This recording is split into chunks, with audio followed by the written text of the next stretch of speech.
Assalamualaikum warahmatullahi wabarakatuh. Bagaimana kabar kalian? Semoga sehat selalu. Pada kesempatan kali ini, kita akan belajar pelajaran bahasa Indonesia dengan bab negosiasi.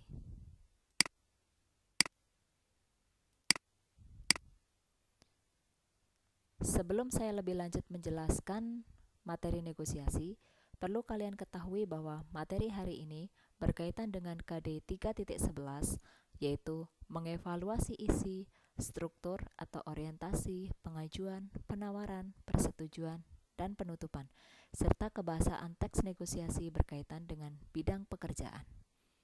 Berdasarkan KD tersebut, ada poin penting yang harus kalian kuasai, yaitu evaluasi isi, struktur, dan kebahasaan teks negosiasi. Sekarang, coba cermati gambar berikut ini. Gambar ini tentu tidak asing bagi kalian, bukan? Ya, ini adalah gambar suasana di pasar. Pasar menjadi salah satu tempat yang sering menggunakan teknik negosiasi, di mana penjual dan pembeli melakukan proses tawar-menawar sehingga mencapai kesepakatan bersama. Namun, tahukah kalian bahwa negosiasi tidak hanya berkaitan dengan proses jual-beli saja? Nah, slide selanjutnya adalah pengertian negosiasi. Negosiasi ialah proses tawar-menawar dengan jalan berunding guna mencapai kesepakatan bersama antara satu pihak atau kelompok atau organisasi dengan pihak yang lain.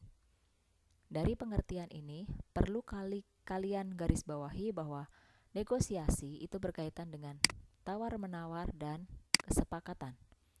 Sebuah proses negosiasi, jika tidak ada kesepakatan, maka bisa jadi negosiasi itu menjadi gagal. Selanjutnya, bagaimana ciri-ciri negosiasi? Yang pertama, melibatkan minimal 2 orang, ada topik, proses tawar-menawar, tujuan sama, dan kesepakatan. Mari kita cermati satu persatu. Yang pertama adalah melibatkan 2 orang. Ya. Dalam negosiasi, minimal harus melibatkan 2 orang. Artinya, negosiasi tidak bisa dilakukan oleh seorang saja atau sendiri. Contohnya, dalam bidang perdagangan. Negosiasi pasti akan terjadi minimal antara pembeli dan penjual.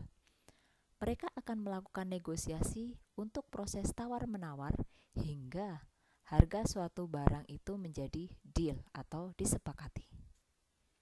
Yang kedua, adanya topik. Topik atau tema terbentuk berawal dari obrolan yang terjadi sebelumnya. Misalkan, seorang pembeli ingin membeli buah mangga, maka tema negosiasi itu adalah tentang pembelian buah mangga. Artinya, selalu ada topik dalam negosiasi. Yang selanjutnya adalah proses tawar-menawar. Nah, hal ini pasti terjadi dalam negosiasi. Kenapa? Karena inti dari negosiasi itu sendiri adalah proses tawar-menawar. Karena itu, dalam proses negosiasi, maka tidak akan lepas dari proses tawar-menawar itu sendiri. Selanjutnya adalah tujuan bersama. Nah, dalam tujuan bersama ini, ada tujuan yang sama yang dilakukan antara 2 orang yang sedang bernegosiasi itu sendiri.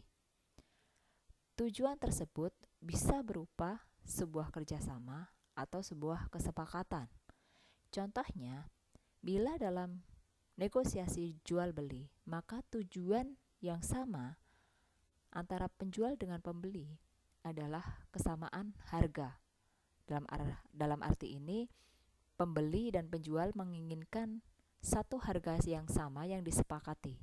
Maka dalam hal ini, dalam negosiasi akan ada tujuan yang sama yang ingin disepakati antara penjual atau pembeli, atau dua orang yang sedang melakukan negosiasi. Yang terakhir adalah kesepakatan. Nah, negosiasi itu memiliki tujuan adalah kesepakatan. Maka ketika kesepakatan tidak terjadi, maka negosiasi bisa dikatakan gagal.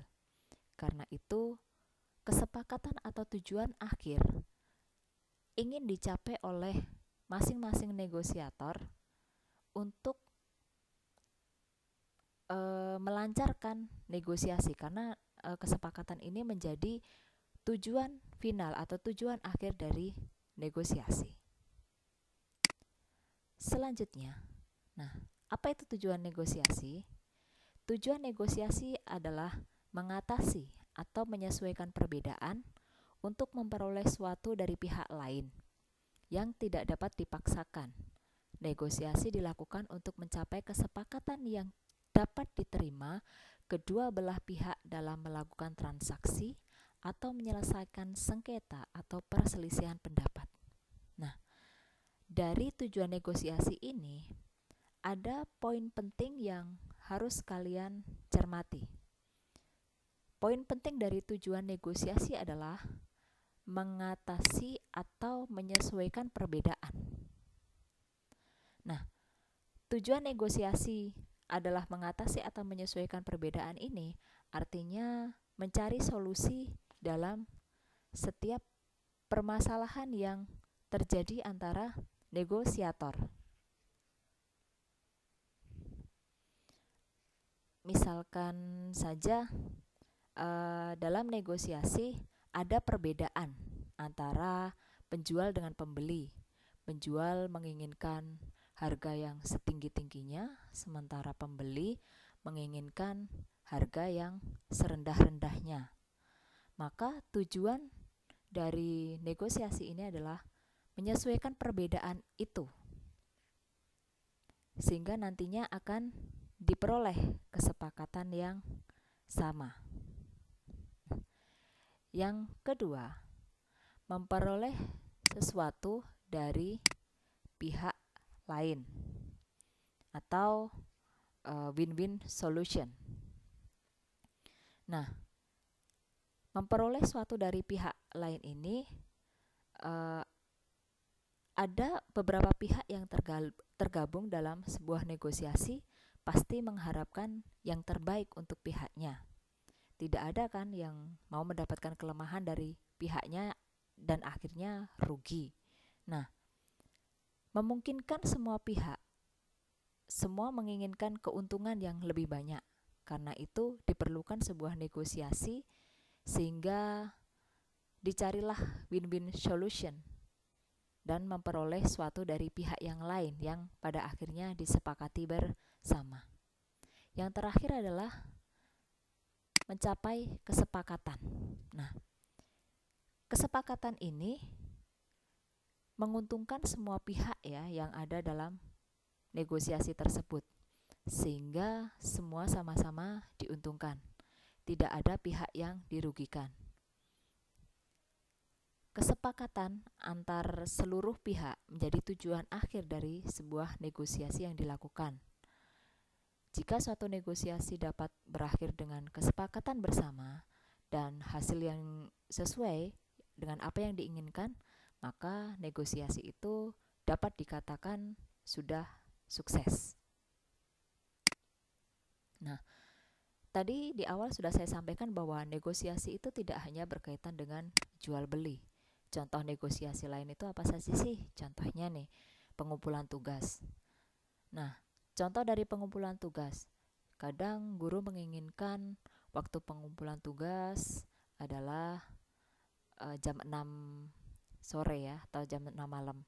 Tetapi siswa bisa menyampaikan argumen negosiasi untuk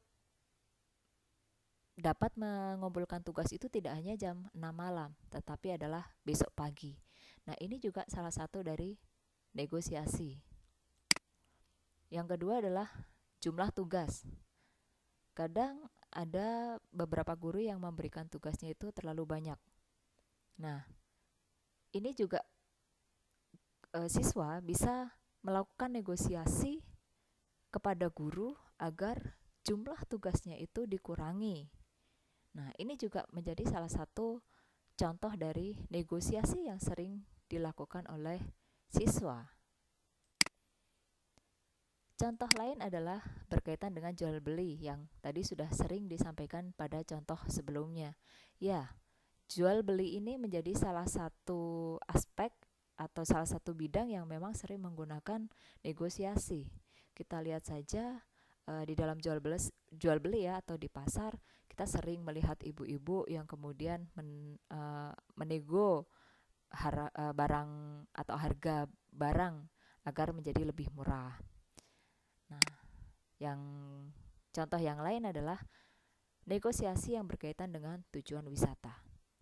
Kadang kita bingung ketika bersama teman ingin menentukan tujuan wisata, atau ketika studi tour diberikan beberapa opsi pilihan dari sekolah untuk menentukan tujuan wisata. Nah, dalam satu kelas itu kalian bisa saling bernegosiasi di manakah tujuan wisata yang ingin disepakati bersama untuk pada akhirnya menjadi tujuan wisata yang disepakati oleh kelas.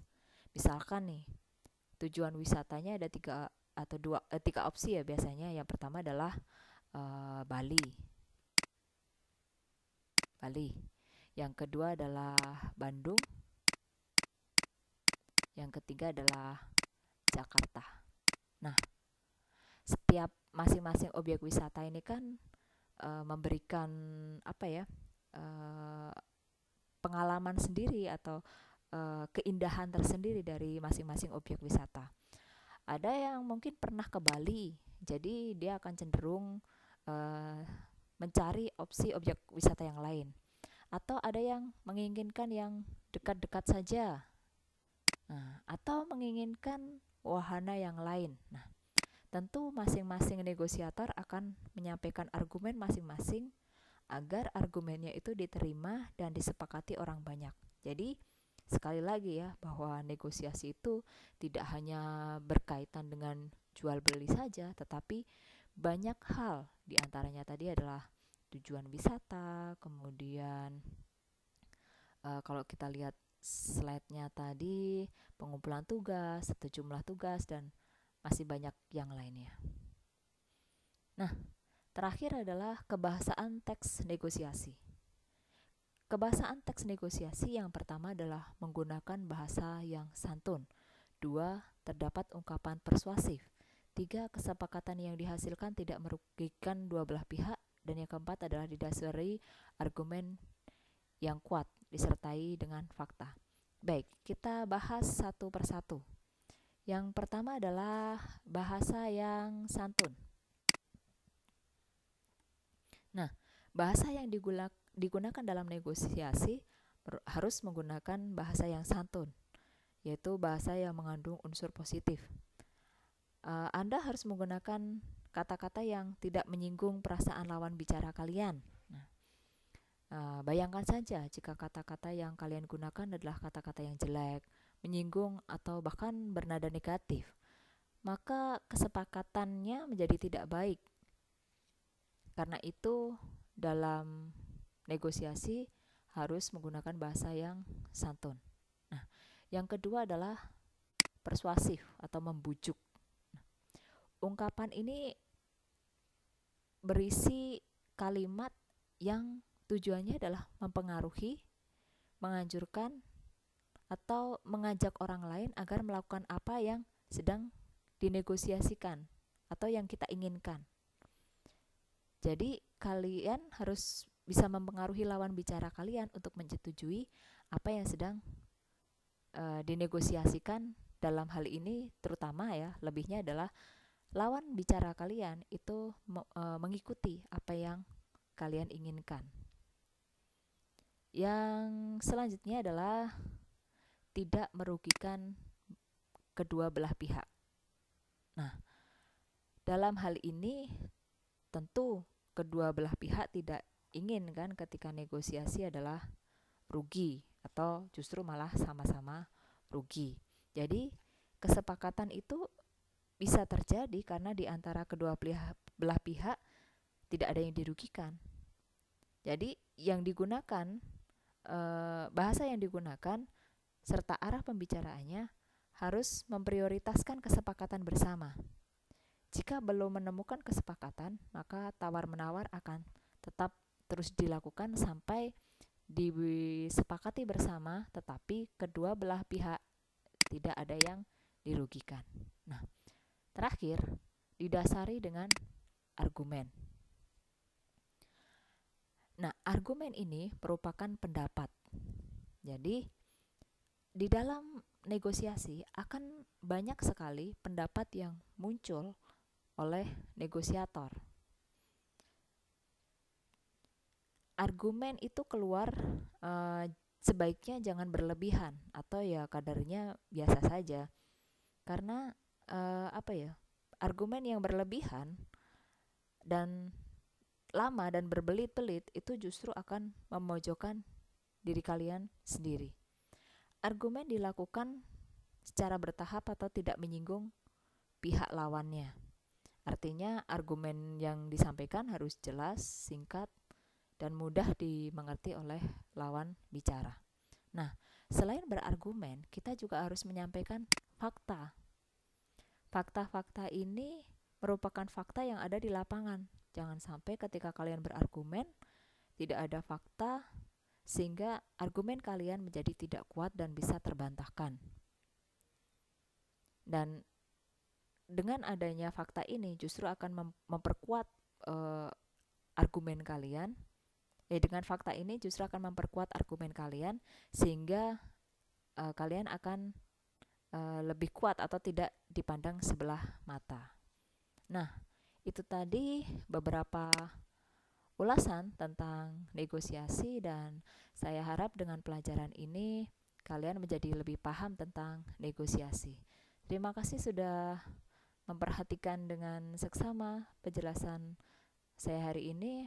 Semoga video ini bermanfaat dan sampai jumpa pada pelajaran yang akan datang. Terima kasih. Wassalamualaikum warahmatullahi wabarakatuh.